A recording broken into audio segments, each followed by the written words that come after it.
Un message de soutien pour l'armée congolaise FARDC par le peuple rwandais. Je m'appelle Shadrach Uizeimana, je suis pasteur. À son Excellence, Monsieur le Président de la République démocratique du Congo, Félix Antoine Tshisekedi Tshilombo, mes chers Congolais, nous, peuple rwandais, nous déplorons profondément de la cruauté vécue par le peuple congolais depuis 1996 jusqu'à aujourd'hui. Nous déplorons profondément de la mort de plus de 6 millions de Congolais due à la guerre déclenchée en RDC par le Rwanda et l'Ouganda depuis 1996. Les Congolais sont des témoins oculaires d'irresponsables de cette tragédie. Le mapping report confirme les faits. Tout le monde, petits et grands, sait très bien que Paul Kagame est responsable du massacre perpétré contre les Congolais, sans oublier des réfugiés rwandais et burundais qui étaient en RDC. Le même individu, Paul Kagame, est également responsable du massacre qui a eu lieu au Rwanda depuis 1990 à 1994. Aujourd'hui encore, cette année 2022, l'armée rwandaise, sous la couverture de M23, ose une fois de plus envahir la RDC. C'est déplorable, inimaginable, regrettable et insupportable. À son Excellence, Monsieur le Président, mes chers Congolais, j'aimerais que vous sachiez cette vérité, la vérité suivante. Ne confondez jamais le peuple rwandais et Paul Kagame. Ce sont deux personnes différentes, de caractères différents et d'éducation différente. Si vous acceptez de comprendre cette vérité, regardez le caractère et l'éducation du peuple rwandais, non pas dans le miroir de ce régime sanguinaire, tyrannique, totalitaire, despotique et génocidaire de Paul Kagame, mais dans le miroir du régime sociable et paisible de Habyarimana Juvenal. À son Excellence, Monsieur le Président et mes chers Congolais, le peuple rwandais est connu par son caractère social envers ses voisins.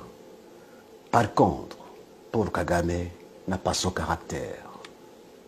Le peuple rwandais est connu par son caractère de promouvoir la paix avec ses voisins. Par contre, Paul Kagame n'a pas ce caractère. Le peuple rwandais est connu par son caractère de ne pas verser du sang, même celui des animaux, car il mange de la viande seulement pendant les jours de fête. Par contre, Paul Kagame n'a pas ce caractère. Son plaisir est de marcher dans le sang et de dormir dans le sang, non pas des animaux, mais de l'homme. Paul Kagame est un tyran sanguinaire. Les faits le prouvent.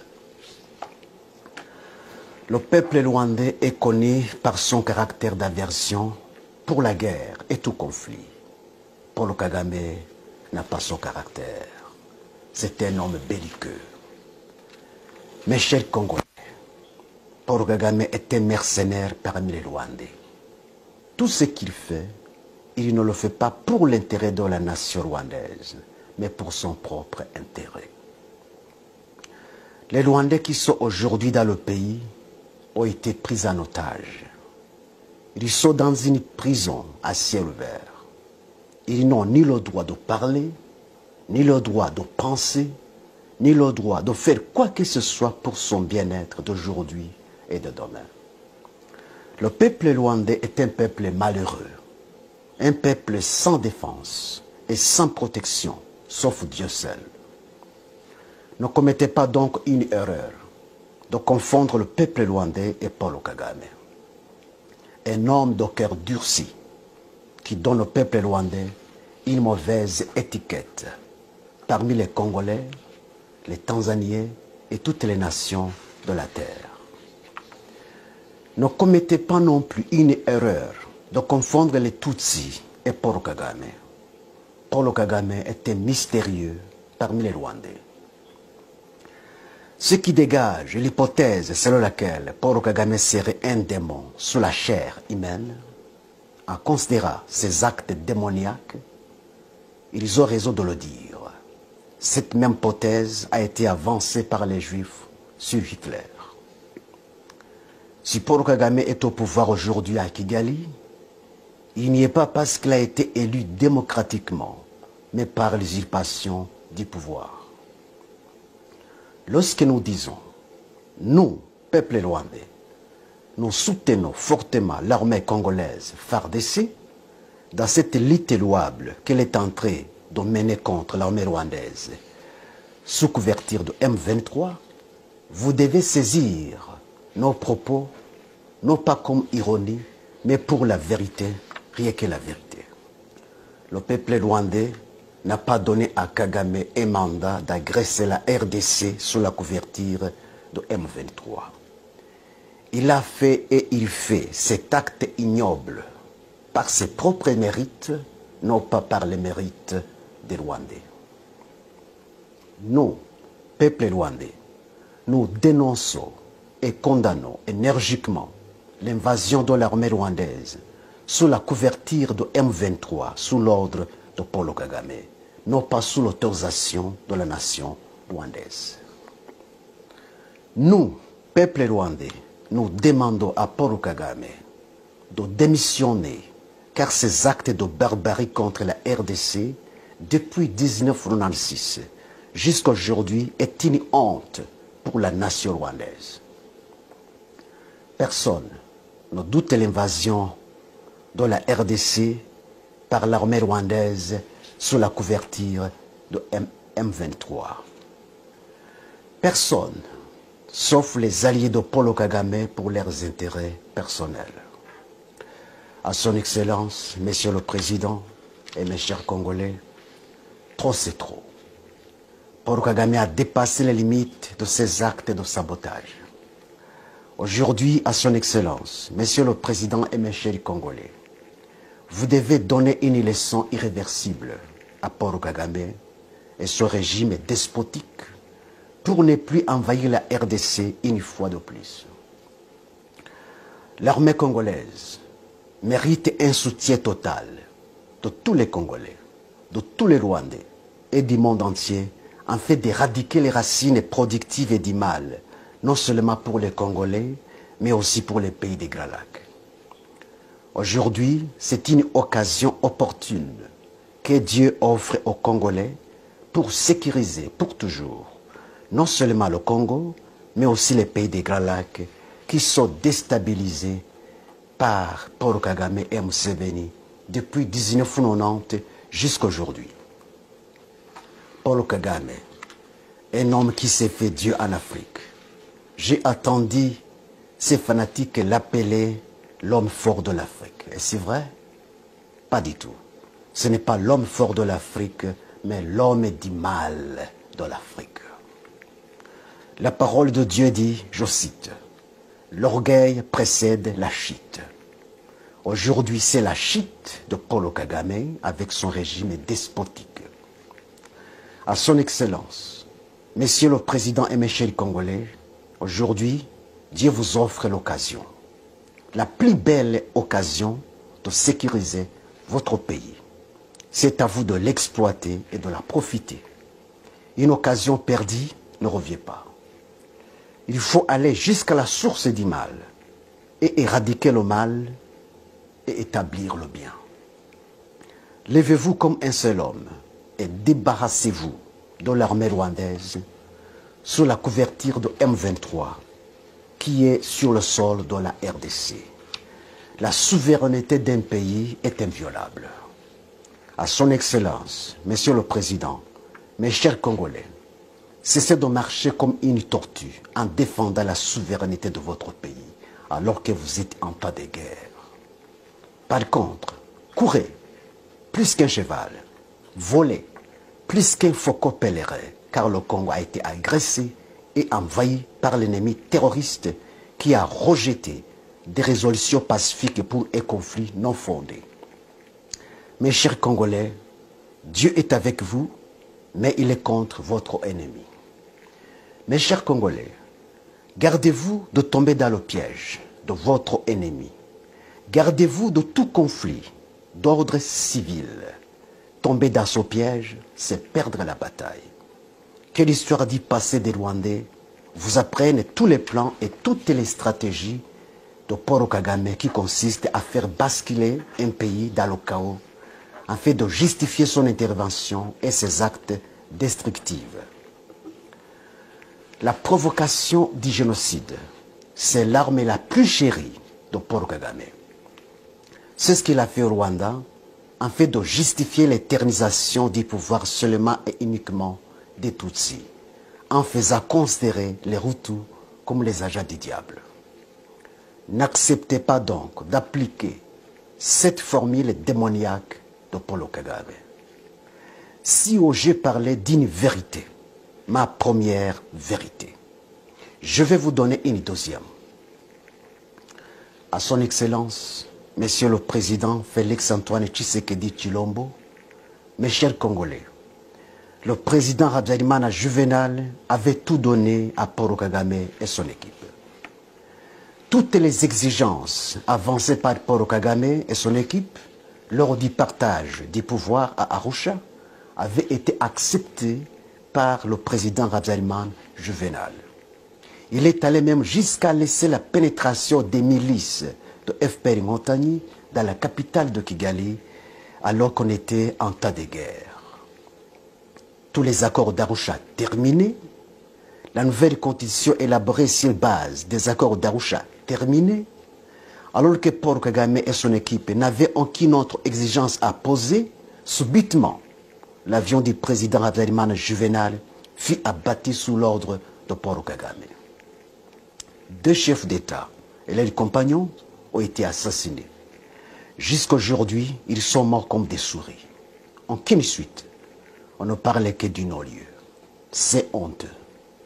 Ceux qui se disent défenseurs du droit de l'homme, ce sont eux les premiers violateurs du droit de l'homme. À son Excellence, Monsieur le Président et mes chers Congolais, pourquoi Paul Kagame et son équipe ont préféré anéantir la paix qui était établie par les accords d'Arusha, déjà signés, adoptés, légalisés et constitutionnalisés en saisissant le pouvoir par force? La réponse à cette question permettra aux Congolais de connaître un agenda caché de Paul Kagame pour la RDC.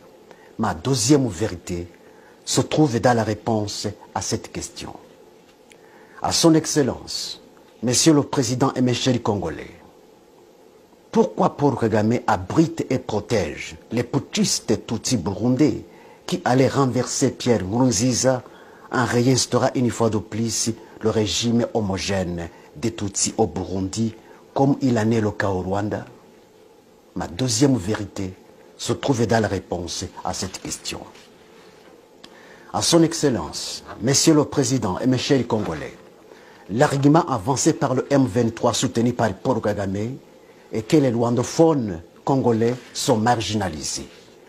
Pourquoi les rwandophones Hutus congolais qui habitent les zones de Rutshuru, Jomba, Bunagana, Massissi et ailleurs dénoncent et condamnent, comme tous les autres Congolais, l'armée rwandaise sous la couverture de M23? Pourquoi ce sont les rwandophones Tutsis congolais qui prétendent être marginalisés au Congo alors que les rwandophones Hutus congolais ne le prétendent pas? Ma deuxième vérité se trouve dans la réponse à cette question. En comprenant bien cette deuxième vérité, mes chers Congolais, vous comprendrez pourquoi Paul Kagame déstabilise votre pays malgré tous les intérêts d'ordre économique et autres qu'il gagne en RDC. Qu'est-ce que les chefs d'État de la RDC n'avaient pas fait à Paul Kagame dans leurs contrats privés? Qui profitait les minéraux du Congo? N'est-ce pas Paul Kagame? Pourquoi n'est-il pas satisfait? Vous devez savoir pourquoi. À son Excellence, Monsieur le Président et mes chers Congolais, en anéantissant les accords d'Arusha déjà terminés et conditionnalisés, Paul Kagame et son équipe voulaient que le pouvoir de Kigali soit seulement et uniquement entre les mains des Tutsis. Cette vérité est justifiée par les faits. Les accords d'Arusha étaient le partage du pouvoir entre les Tutsis et les Hutus. Paul Kagame et son équipe ne voulaient pas le partage, mais la prise totale du pouvoir entre les mains des Tutsis. C'est pourquoi l'avion de Habyarimana Juvenal a été abattu sur l'ordre de Paul Kagame, connaissant noir sur blanc les conséquences qu'il avait aussi préparées lui-même longtemps avant. Mes chers Congolais, l'agenda de Paul Kagame et son équipe est fondé sur le racisme. Voilà donc le pourquoi de l'anéantissement de la paix qui était déjà établie dans les accords d'Arusha. Cette vérité est justifiée par le régime homogène actuel des Tutsis à Kigali, ce qui n'était pas le cas dans les accords d'Arusha. Dans la déstabilisation du Burundi, lors de Pierre Nkurunziza, Paul Kagame voulait réinstaurer une fois de plus le régime homogène des Tutsis au Burundi, comme il l'a fait au Rwanda. Dans la déstabilisation de la RDC par les milices Tutsis de M23 soutenues par Paul Kagame, sous prétexte de la marginalisation des rwandophones congolais, alors que les rwandophones hutus congolais, plus nombreux même que les rwandophones Tutsis congolais, condamnent M23 comme tous les autres Congolais, Paul Kagame, son projet est d'établir sur la RDC un régime absolu des Tutsis, comme il l'a fait au Rwanda. Que ce soit la balkanisation de la RDC, que ce soit la prise totale de la RDC, le projet de Paul Kagame est le même. Ce qui s'est passé au Rwanda devrait servir une leçon aux Congolais. Les Congolais ont intérêt de savoir la différence qu'il y a entre les Tutsis et les Hutus, afin de bien comprendre le projet démoniaque de racisme de Paul Kagame.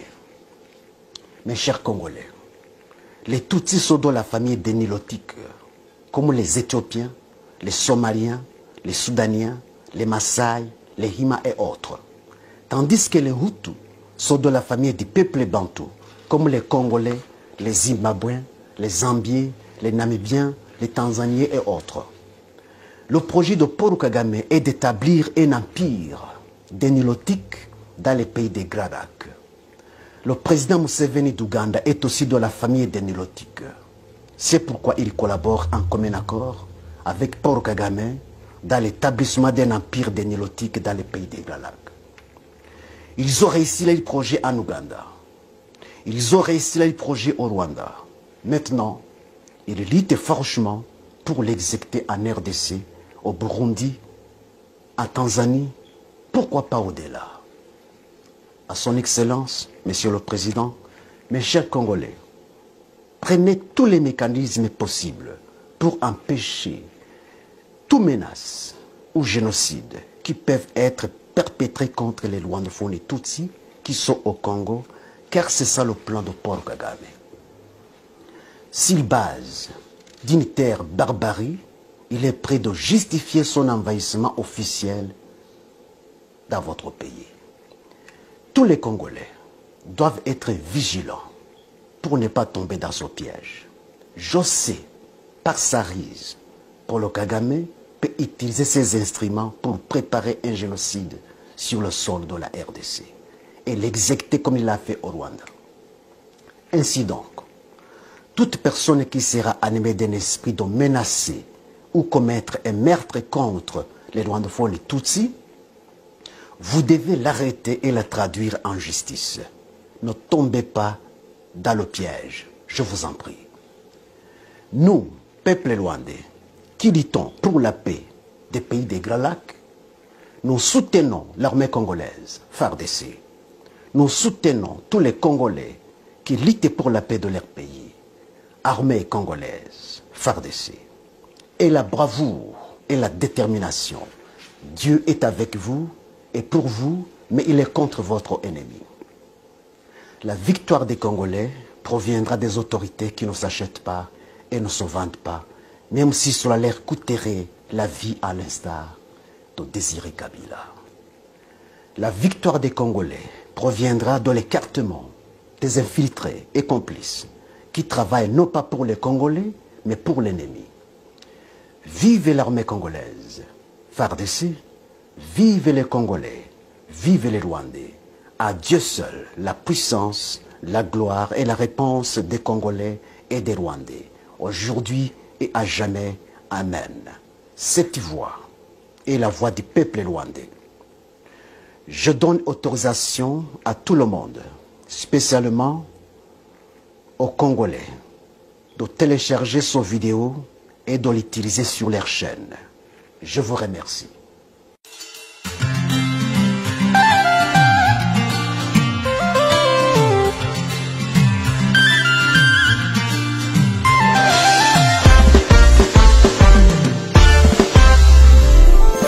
Mon frère congolais, mon cher ami voisin, il n'y a pas de haine possible entre nous.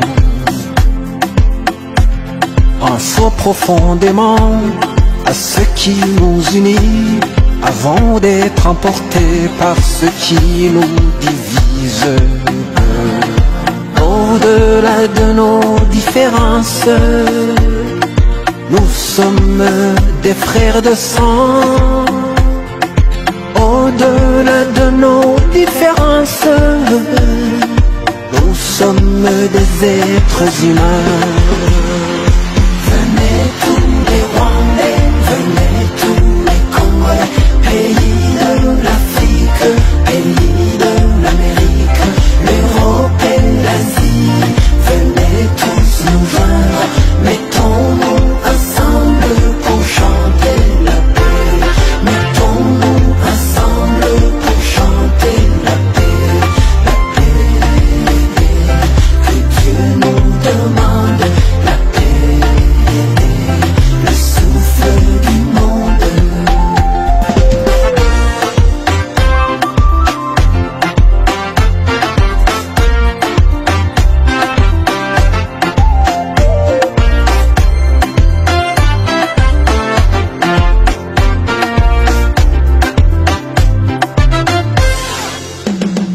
Mes frères congolais, maintenant je vais parler comme un frère en Dieu engendré dans le Christ.